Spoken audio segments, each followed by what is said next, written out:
greeter to give to you as you enter.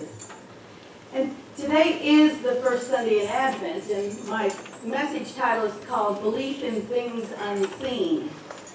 And since it is the first Sunday in Advent, we dedicate that Sunday to faith, which we've already brought forth in different ways this morning, by the daily word and by the meditation. And Advent, we celebrate Advent in unity, and a lot of people wonder if we do or not, but we do.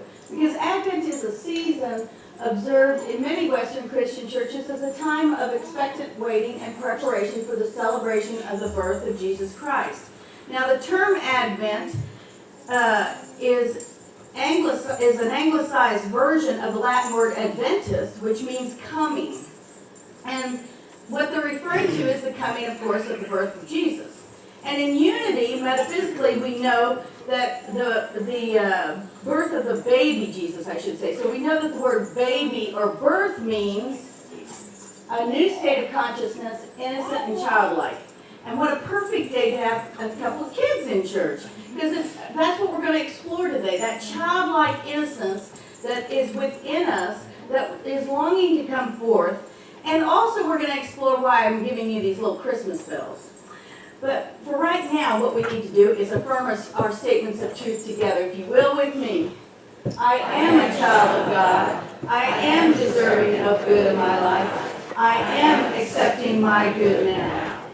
Well, before we start the service, we've been doing praise and worship, and I just love that time. These guys do a wonderful job with that. But there's a song that we sing at the very beginning, which the lyrics say, pour yourself in me, pour yourself into my heart, whoa, whoa, whoa, wonderful Spirit.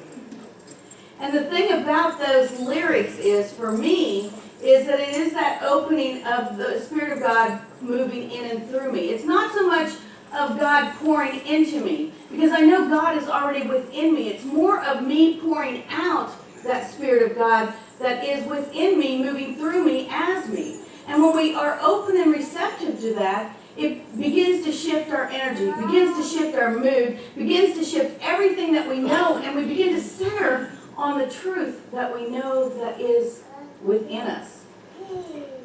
And that's a beautiful thing. And that's what that song does for me. And it does open us up to all there is. And I'm also reminded of another song that we don't sing as a praise and worship song, but it's a beautiful song too, because I think of, when I'm opening up to the Spirit of God and I'm pouring out that Spirit of God, I begin to think of that song, open the eyes of my heart, Lord.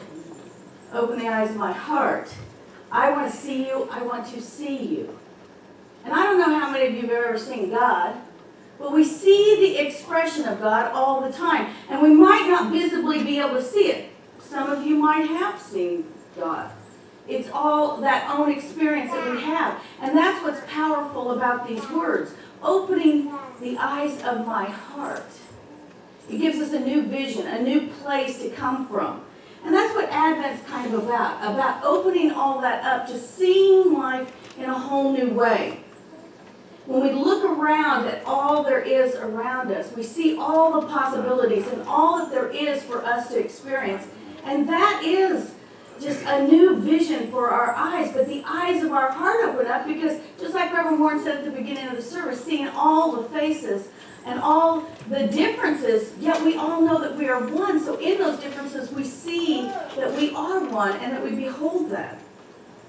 And in spite of any Christmas memory that you might have that might not have been you getting your favorite toy at Christmas, or that thing that you really wanted really bad and you asked Santa for, or you kind of hinted to your parents like you'd like that, but you didn't really get it, there's still a new way to look at Christmas beyond looking at those things that you desired or wanted.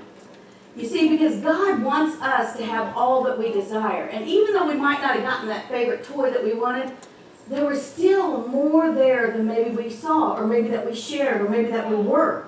And so, again, we have to open our eyes of our hearts to see beyond those physical things, to seeing more of what is there. And so when we do that, you might think that that is belief or that that is faith. And some in some ways it is, but really belief and faith are more than that. Which leads me to another song that says, Mary, did you know? Mary, did you know that your baby boy will give sight to a blind man? Now there's several stories in the Bible about blind men. There's the blind man that was born blind. There's the two blind men that went up to Jesus together. And there was blind Bartimaeus. But today I want to just share a little bit about the two blind men that went up to Jesus. You see, they went up to Jesus, and they knew they were blind, and they knew that Jesus could heal them. And we all know that, right? Well, that's what we get from the story. But there's more to it than that. Because you see, the thing was, it wasn't difficult for Jesus to heal them, was it? No. Jesus healed them. But what did Jesus say? And Reverend Warren kind of gave you a hint earlier, and of course Dr. Barbara read a bit of this too. But in Matthew 9:28-29 it says, Jesus said, do you believe that I am able to do this? And they said to him, yes, Lord. Then he touched their eyes, saying, according to your faith, be it done to you. Now, one thing I want to point out about this Bible quote is that if you interpret Lord metaphysically, it's the I am. So it's the I am of all of us. It is that Christ within us. So when they said, yes, I am, they were affirming their faith. They were affirming that they could accept the healing, that they were in this place and state of mind, that they were open their hearts to all that was the possibilities of them to be able to see or do whatever it was for them to do. And they did that. And he says, according to your faith, be it done to you. And that's what it was. It was that faith. See, the blind man believed that it would happen. And they had that faith. They healed themselves. It was just Jesus tuning into their consciousness and saying, yeah, you got it in you. And all of you have it within you. And that's what Jesus was teaching. That we all have it within us to turn that around and say, yes, I do want this. I am ready. And that's what changes things. But more of the lyrics of the song say, Mary, did you know that your baby boy will calm a storm with his hand? Anybody ever calm a storm with your hand? I've seen somebody do that. And it was a marvelous thing. It was the first time we took our kids to the beach. And Grace was about this tall. And Warren and the other two kids went out on their boogie boards out into the deep water. And her and I were standing on the shore, and we started walking towards the water, and the waves started splashing up in her face. And she was like, and then another one, like this. And she kind of liked it at first, but then I saw her starting to get irritated about that water splashing up her face. Pretty soon she goes, peace, be still. And the waves just calmed down. And the funniest part about the whole thing was she turned to me and she said, Mom, it works. Because she had learned that in youth church, you know. And it really does work. It does work when we believe that it will. And it's that innocence of the babe that we have to go back to know that we can even calm the waters when they're irritating us. You know, that we can move beyond whatever is in our way, whatever is the challenge. All we have to do is say, peace, be still, and believe it. It's powerful. And then the lyrics say, did you know that your baby boy has walked where angels trod? And when you kiss your little baby, you have kissed the face of God. And we have done that. We have all been where angels tread because we came from that oneness of God. This is what I believe. That we came from the oneness of God, and we're going to go back to that oneness of God. And in that essence is how we describe the Spirit of God or angels, or maybe your definition of angels is a little bit different. But I think of people that have gone on before me as being my angels, as being there to help me do what I need to do during the day. And if I'm struggling, I can call on one of them to give me that extra strength of faith or love or whatever it is I need in that moment to bring me beyond that thing. And so I know we've been in that energy of angels. And of course we kiss the face of God each and every time we kiss each other. Because we are all the face of God. We are all that face of God and that expression of God here on this earth. And when we kiss each other, even on the cheek, it's just that we're kissing the face of God. And that's a beautiful thing. So my next question is, do we know? Do we know this for ourselves? Do we know about all of the possibilities that we have not yet tapped into, or how much we have not even scratched the surface of? Do we know how much is out there waiting for us? That all of that is waiting for us is not just out there, it's within us. And it's wanting to just burst forth like the rays of the sun, like the energy that we are. And there's so many possibilities. Now that doesn't mean we have to jump around to a whole bunch of different things and do a whole bunch of different stuff trying to find that magic formula. No. And it does not mean that we don't have to practice to master anything. If you were here a couple weeks ago, you know I talked about practice, practice, practice. If at first you don't succeed, don't give up. Just keep on trying until you get up to speed. And that's what we have to do. We practice this practical Christianity that Jesus taught, that Jesus demonstrated. And we practice that till we can demonstrate, till we can say, peace be still, and the waters are calmed. Till we can know that we can heal ourselves with the faith that we have within us. That's what we're here for. That's what we practice for.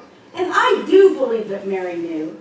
I knew that she had to know that her baby was going to do amazing things. Because haven't we all held babies and said, you are going to do amazing things. You are going to do more than I have ever done. We hold our own children. We hold somebody else's child and we say, oh my gosh, I know you are going to be the greatest thing ever. And I know you're going to do great things. And so you can't help but know that Mary knew this for herself and knew it for this baby. And I truly believe that whenever I think of my children, I behold the Christ in them, and I see them doing all the things that those God-given talents and abilities that they have within them, and I see them doing them, and I claim that for them, and I hold that for them, even if they're out doing other junk that I'm not happy about. I still center on those truths, because that's what I want to come forth in my vision, in my opening of my heart. I want to see all that come forth for them in their lives, and I hold that, and I hold that in prayer. And you know what? I hold it for each and every one of you, too. I know that you will. You'll just keep bringing out those wonderful, beautiful things that are within you to do all that you need to do. Because you know why? Because I believe in you. And that's why I gave you the bells today. I gave you the bells to represent that idea of belief. You see, in the movie Polar Express, the children who still believed in things unseen could hear the bell ring. So can you hear your bell ring? Go ahead, ring them.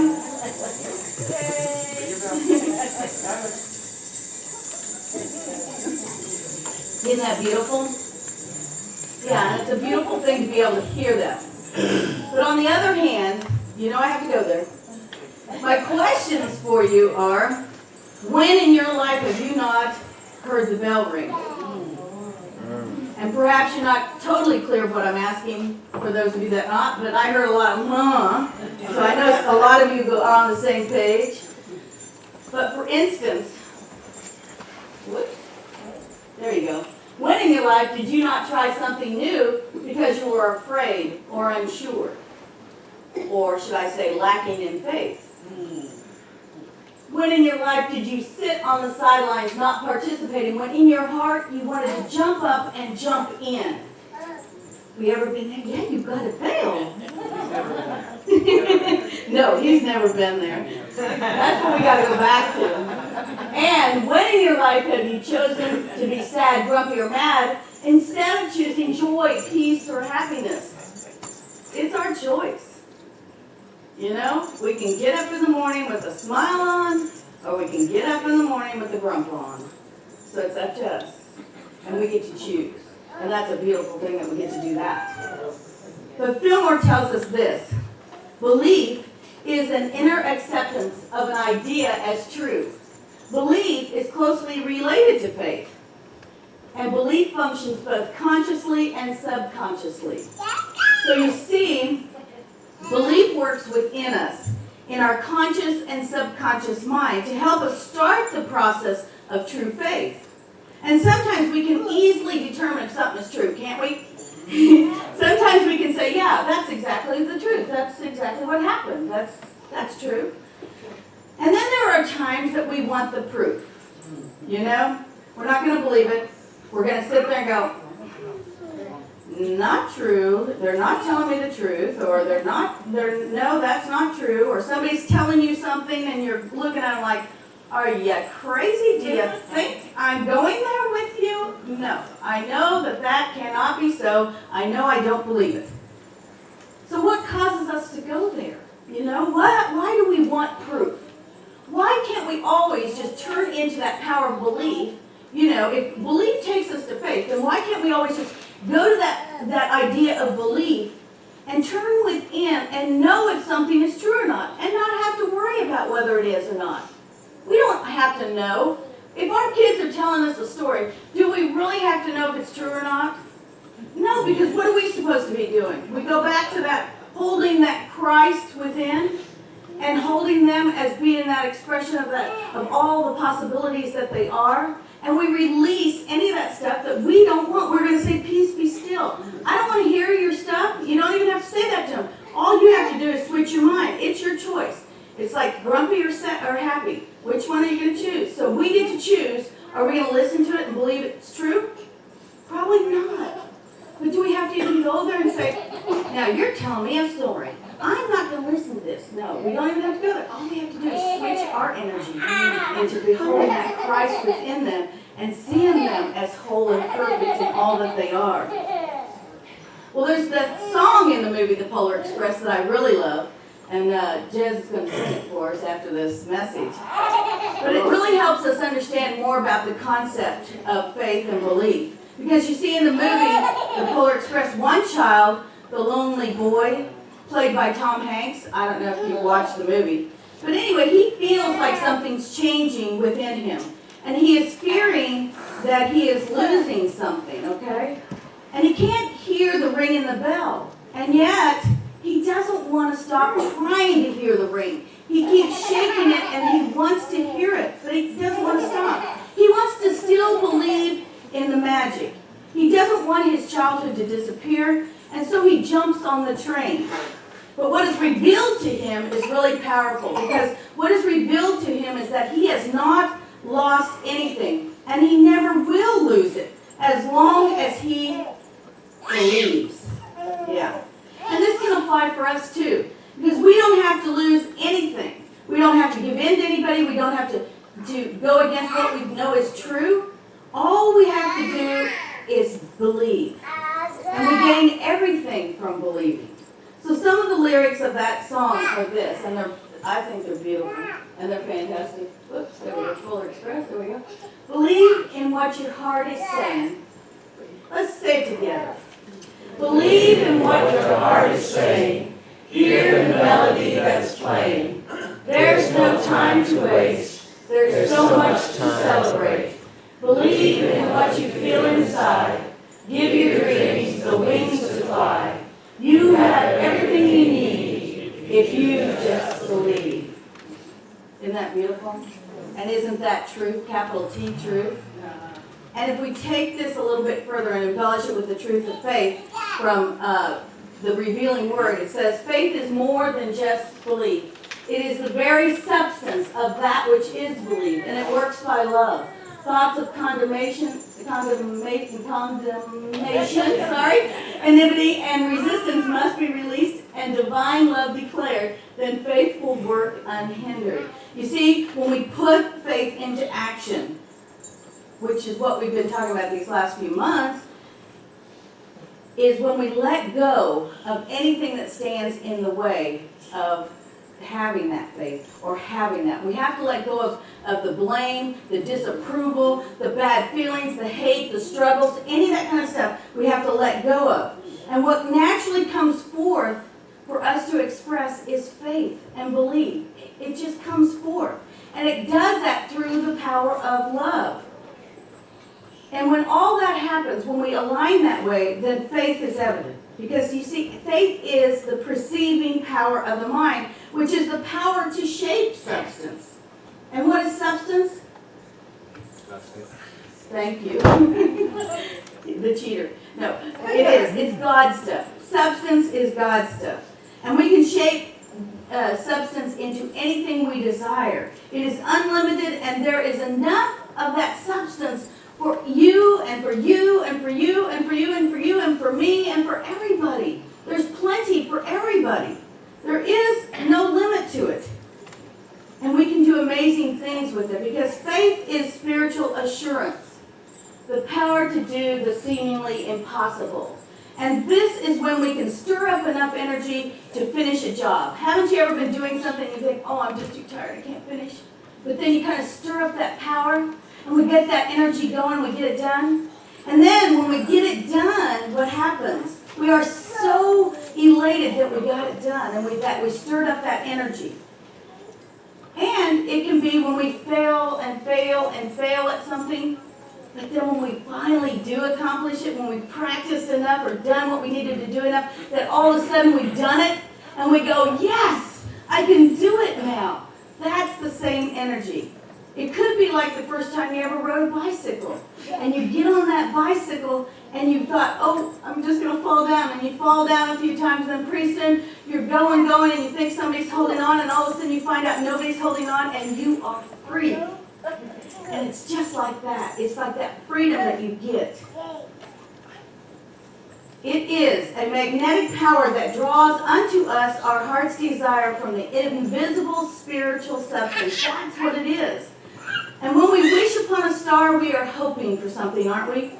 But when we have a desire in our heart for something more than we can visibly see in the moment, and this thing surfaces to the forefronts of our minds, and we can begin to know that the universe is bringing it forth, that in which we desire, then that is true faith.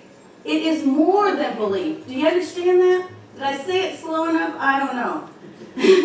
But we can begin to know that our desires can be fulfilled when we practice expressing the essence of that babe that is within each of us.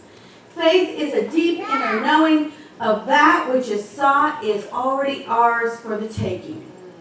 It is when we know that we know beyond a shadow of a doubt. I love to use that. It's when we know that we know. You know, you've got that in your gut feeling that you just know it.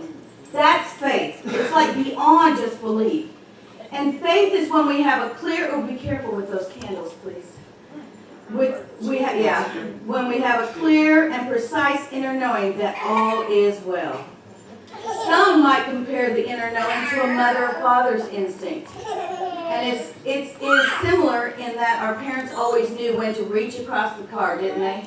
To stop us from pulling in forward before seatbelts. And sometimes I catch myself still doing that. Don't you? But it's that like instinctual thing that we have, like, oh, something might happen and we might go.